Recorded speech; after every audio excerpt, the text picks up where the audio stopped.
ओम शांति। 9/7/24 की वाणी है। आज बाबा ने कहा, मीठे बच्चे, सच्चे बाप के साथ अंदर बाहर सच्चा बनो, तब ही देवता बन सकेंगे। तुम ब्राह्मण ही फरिश्ता सो देवता बनते हो। प्रश्न है, इस ज्ञान को सुनने व धारण करने का अधिकारी कौन हो सकता है? उत्तर है, जिसने ऑलराउंड पार्ट बजाया है, जिसने सबसे जास्ती भक्ति की है, वही ज्ञान को धारण करने में बहुत तीखे जाएंगे, ऊंच पदवी भी वही पाएंगे। तुम बच्चों से कोई पूछते हैं, तुम शास्त्रों को नहीं मानते हो? तो बोलो, जितना हमने शास्त्र पढ़े हैं, भक्ति की है, उतना दुनिया में कोई नहीं करता। हमें अब भक्ति का फल मिला है, इसलिए अब भक्ति की दरकार नहीं। ओम शांति। बेहद का बाप बेहद के बच्चों को बैठ समझाते हैं। सभी आत्माओं का बाप सभी आत्माओं को समझाते हैं, क्योंकि वह सर्व का सद्गति दाता है। जो भी आत्माएं हैं, जीव आत्माएं ही कहेंगे। शरीर नहीं तो आत्मा देख नहीं सकती। भल ड्रामा के प्लान अनुसार स्वर्ग की स्थापना बाप करा रहे हैं, परंतु बाप कहते हैं, मैं स्वर्ग को देखता नहीं हूँ। जिन्हों के लिए है वही देख सकते हैं। तुमको पढ़ाकर फिर मैं तो कोई शरीर धारण करता ही नहीं हूँ, तो बिगर शरीर देख कैसे सकूँगा? ऐसे नहीं जहाँ तहाँ मौजूद हूँ, सब कुछ देखते हैं। नहीं, बाप सिर्फ देखते हैं तुम बच्चों को, जिनको गुलगुल फूल बनाकर याद की यात्रा सिखलाते हैं। योग अक्षर भक्ति का है। ज्ञान देने वाला एक ज्ञान का सागर है। उनको ही सद्गुरु कहा जाता है, बाकी सब हैं गुरु। सच बोलने वाला सचखंड स्थापन करने वाला नहीं है, मैं ही हूँ और कोई नहीं। भारत सचखंड था, वहाँ सब देवी देवता निवास करते थे। तुम अभी मनुष्य से देवता बन रहे हो। तो बच्चों को समझाते हैं, सच्चे बाप के साथ अंदर बाहर सच्चा रहना है। पहले तो कदम कदम पर झूठ ही था, वह सब छोड़ना पड़ेगा। अगर स्वर्ग में ऊंच पदवी पाना चाहते हो तो भल स्वर्ग में तो बहुत आएंगे, परंतु बाप को जानकर भी विकर्मों को विनाश नहीं किया तो सजाएं खाकर हिसाब किताब चुकतू करना पड़ेगा। फिर पदवी भी बहुत कम मिलेगी। राजधानी स्थापन हो रही है पुरुषोत्तम संगम युग पर।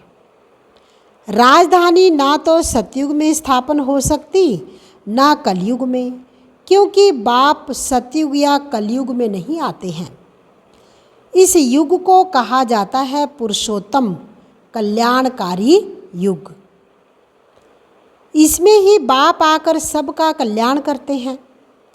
कलयुग के बाद सतयुग आना है, इसलिए संगम युग भी जरूर चाहिए। बाप ने बताया है, यह पतित पुरानी दुनिया है। गायन भी है, दूर देश का रहने वाला आया देश पर आए। तो अपने बच्चे कहाँ से मिलेंगे? पराए देश में फिर पराए बच्चे ही मिलते हैं। उन्हों को अच्छी रीति समझाते हैं। मैं किसमें प्रवेश करता हूँ, अपना भी परिचय देते हैं, और जिसमें प्रवेश करता हूँ उनको भी समझाता हूँ कि यह तुम्हारा बहुत जन्मों के अंत का जन्म है। कितना क्लियर है। अभी तुम यहाँ पुरुषार्थी हो, संपूर्ण नहीं। संपूर्ण पवित्र को फरिश्ता कहा जाता है, जो पवित्र नहीं उनको पतित ही कहेंगे। फरिश्ता बनने के बाद फिर देवता बनते हो। मूल वतन में तुम संपूर्ण फरिश्ता देखते हो। उन्हों को फरिश्ता कहा जाता है। तो बाप समझाते हैं, बच्चे एक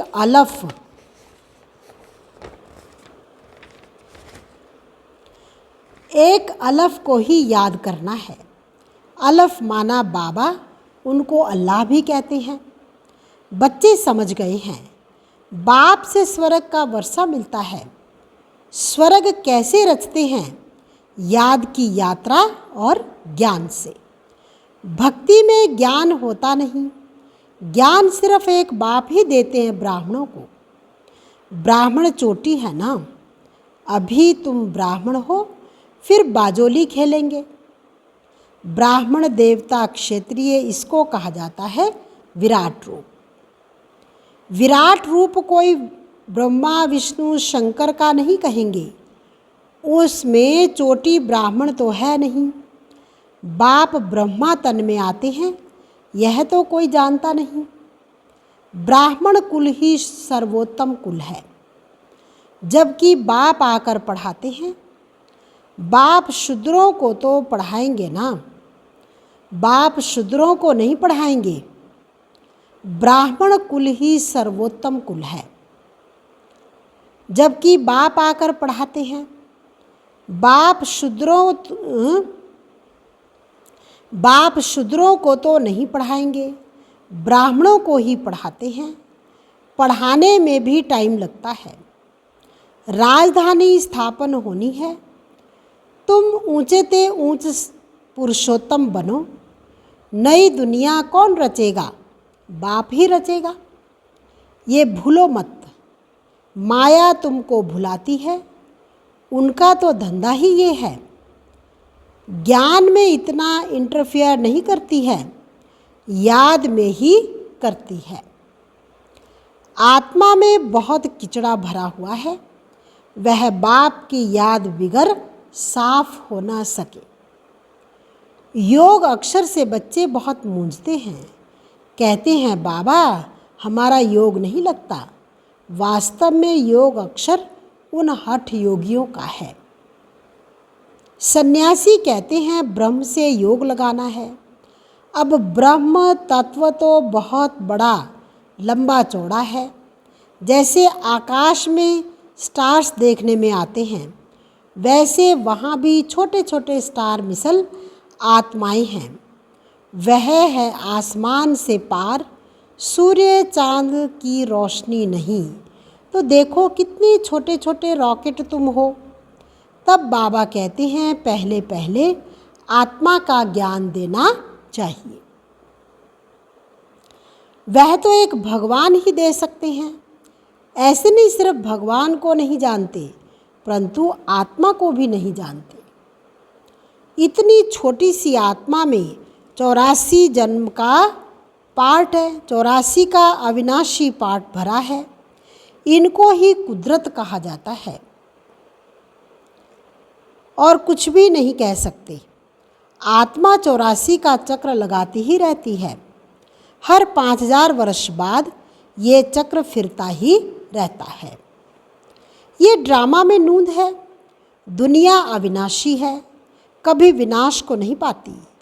वो लोग दिखाते हैं बड़ी प्रलय होती है, फिर श्री कृष्ण अंगूठा चूसता हुआ पीपल के पत्ते पर आता है। परंतु ऐसे कोई होता थोड़ी है। यह तो बेकायदे है। महाप्रलय कभी होती नहीं। एक धर्म की स्थापना और अनेक धर्मों का विनाश चलता ही रहता है। इस समय मुख्य 3 धर्म हैं। ये तो आस्पिसीय संगम युग है।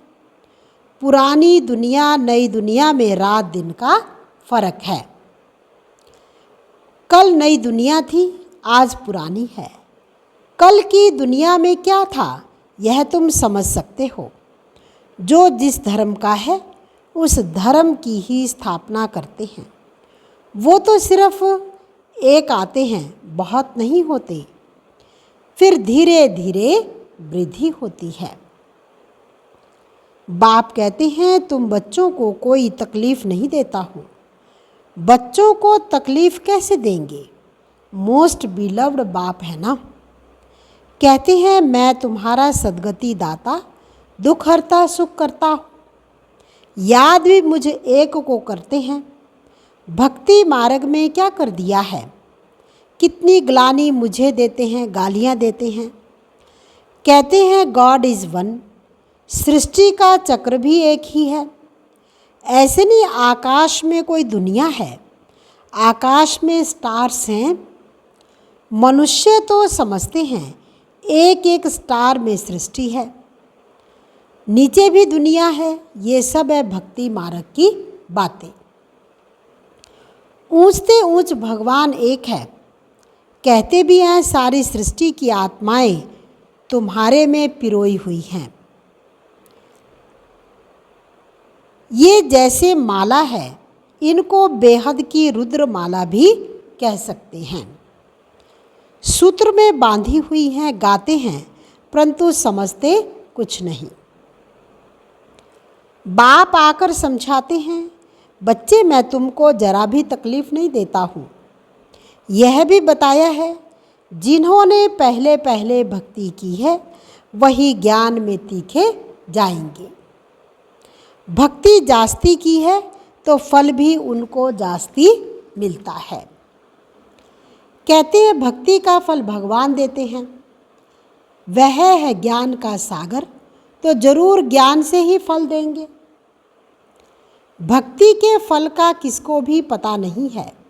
भक्ति का फल है ज्ञान, जिससे स्वर्ग का वर्षा सुख मिलता है। तो फल देते हैं अर्थात नरकवासी को स्वर्गवासी बनाते हैं। एक बाप। रावण का भी किसको पता नहीं है। कहते हैं ये पुरानी दुनिया है, कब से पुरानी है वह हिसाब भी लगा सकते हैं। बाप है मनुष्य सृष्टि रूपी झाड़ का बीज रूप। सत्य है वह कभी विनाश नहीं होता। इनको उल्टा झाड़ कहते हैं। बाप ऊपर में है, आत्माएं बाप को ऊपर देख बुलाती हैं। शरीर तो नहीं बुला सकता। आत्मा तो एक शरीर से निकल दूसरे में चली जाती है। आत्मा न घटती न बढ़ती न कभी मृत्यु को पाती है। ये खेल बना हुआ है। सारे खेल के आदि मध्य अंत का राज बाप ने बताया है। आस्तिक भी बनाया है। यह भी बताया कि लक्ष्मी नारायण में ये ज्ञान नहीं है। वहाँ तो आस्तिक नास्तिक का पता भी नहीं रहता है। इस समय बाप ही अर्थ समझाते हैं। नास्तिक उनको कहा जाता जो ना बाप को न रचना के आदि मध्य अंत को जानते। इस समय तुम आस्तिक बने हो, वहाँ ये बातें नहीं होती। ये खेल है ना। जो बात एक सेकंड में होती वह फिर दूसरे सेकंड में नहीं होती। ड्रामा में टिक टिक होती रहती है। जो पास्ट हुआ चक्र फिरता जाएगा। जैसे बाइस्कोप होता है, 2 घंटे या 3 घंटे बाद फिर वही बाइस्कोप हूबहू रिपीट होगा। मकान आदि तोड़ डालते हैं, फिर देखेंगे बना हुआ है। वही हूबहू रिपीट होता है। इसमें मूंझने की बात ही नहीं। मुख्य बात है आत्माओं का बाप परमात्मा है। आत्माएं परमात्मा अलग रहे बहुकाल, अलग होती हैं, यहाँ आती हैं पाठ बजाने। तुम पूरे 5000 वर्ष अलग रहे हो। तुम मीठे बच्चों को ऑलराउंड पार्ट मिला हुआ है, इसलिए तुमको ही समझाते हैं। ज्ञान के भी तुम अधिकारी हो। सबसे जास्ती भक्ति जिसने की है, ज्ञान में भी वही तीखे जाएंगे, पदवी भी वही ऊंच पाएंगे। पहले पहले एक शिव बाबा की भक्ति होती, फिर देवताओं की होती, फिर 5 तत्वों की भी भक्ति करते हैं। अभी बेहद का बाप तुमको बेहद में ले जाते हैं, वह फिर बेहद के भक्ति के अज्ञान में ले जाते हैं। अब बाप तुम बच्चों को समझाते हैं, अपने को आत्मा समझ मुझ बाप को याद करो। फिर भी यहाँ से बाहर जाने से माया भुला देती है। जैसे गर्भ में पश्चाताप करते हैं, हम ऐसे नहीं करेंगे, बाहर आने से फिर भूल जाते हैं। यहाँ भी ऐसे है, बाहर जाने से ही भूल जाते हैं। यह भूल और अभूल का खेल है। अभी तुम बाप के अडॉप्टेड बच्चे बने हो। शिव बाबा है ना, वह है सब आत्माओं का बेहद का बाप। बाप कितना दूर से आते हैं, उनका घर है परम धाम। परम धाम से आएंगे तो ज़रूर बच्चों के लिए सौगात ले आएंगे। हथेली पर बहिश्त सौगात में ले आते हैं। बाप कहते हैं सेकंड में स्वर्ग की बादशाही लो। सिर्फ बाप को जानो, सभी आत्माओं का बाप तो है ना। कहते हैं मैं तुम्हारा बाप हूँ। मैं कैसे आता हूँ वह भी तुमको समझाता हूँ। मुझे रथ तो जरूर चाहिए। कौन सा रथ? कोई महात्मा का हो? महात्मा का तो हो नहीं सकता। मनुष्य कहते हैं तुम ब्रह्मा को भगवान, ब्रह्मा को देवता कहते हो। अरे हम कहाँ कहते हैं? झाड़ के ऊपर एकदम अंत में खड़े हैं, जबकि झाड़ सारा तमो प्रधान है।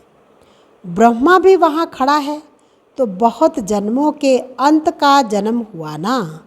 बाबा खुद कहते हैं मेरे बहुत जन्मों के अंत के जन्म में जब वानप्रस्थ अवस्था होती है तब बाप आए हैं, जो आकर धंधा आदि छुड़ाया। 60 वर्ष के बाद मनुष्य भक्ति करते हैं भगवान से मिलने के लिए।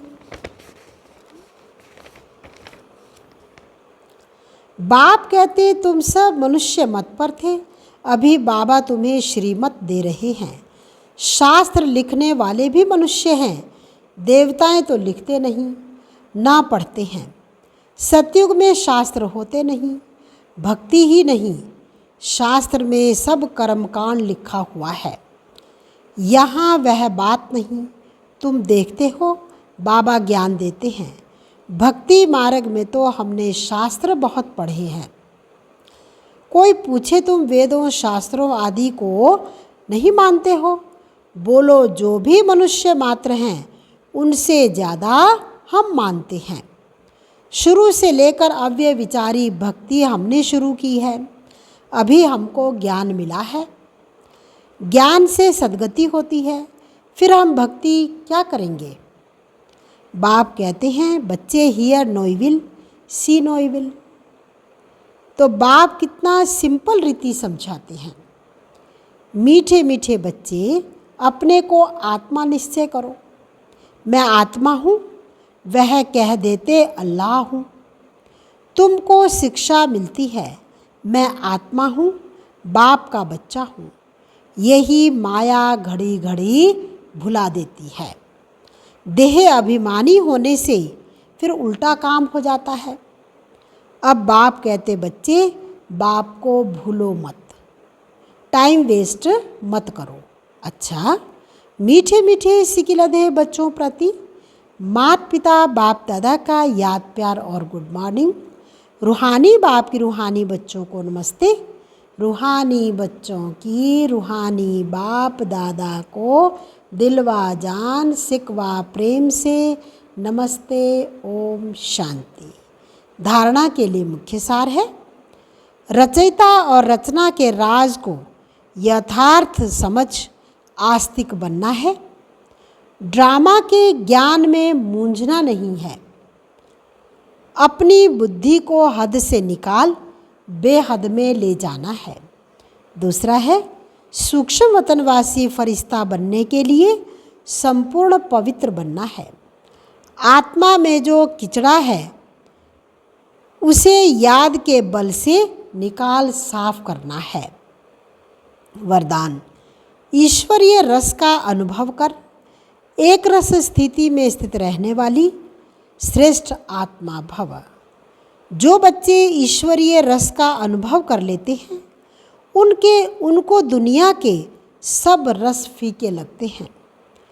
जब है ही एक रस मीठा तो एक ही तरफ अटेंशन जाएगा ना, सहज ही एक तरफ मन लग जाता है, मेहनत नहीं लगती है। बाप का स्नेह, बाप की मदद, बाप का साथ, बाप द्वारा सर्व प्राप्तियाँ सहज एक रस स्थिति बना देती है।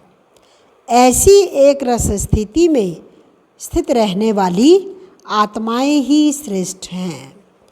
स्लोगन: किचड़े को समाकर रतन देना ही मास्टर सागर बनना है। किचड़े को समाकर रतन देना ही मास्टर सागर बनना है। मीठे बच्चे, सच्चे बाप के साथ अंदर बाहर सच्चा बनो, तब ही देवता बन सकेंगे। तुम ब्राह्मण ही फरिश्ता सो देवता बनते हो। ओम शांति।